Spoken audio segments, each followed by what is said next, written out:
عن حذيفة رضي الله تعالى عنه قال كان النبي صلى الله عليه وسلم إذا قام للتهجد يشوص بالسواك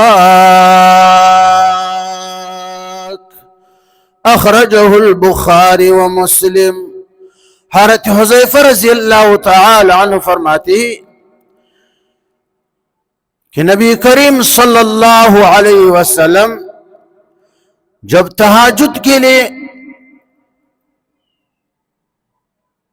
उठते थे तो रसूलुल्लाह सल्लल्लाहु अलैहि वसल्लम अपने मुंह मुबारक को मिसवाक से रगड़कर साफ फरमाते थे।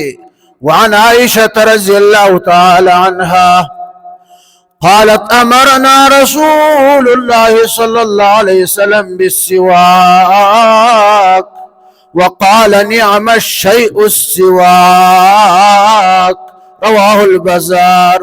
उम्मुल मोमिनीन सिद्दीक़ा बिन्त सिद्दीक़ से रिवायत है कि रसूलुल्लाह सल्लल्लाहु अलैहि वसल्लम ने हमें मिसवाक करने का हुक्म दिया और फरमाया मिसवाक बहुत अच्छी चीज है। जिस चीज को रसूलुल्लाह सल्लल्लाहु अलैहि वसल्लम ने अच्छा करार दिया तो उसकी अच्छाई की क्या शान होगा।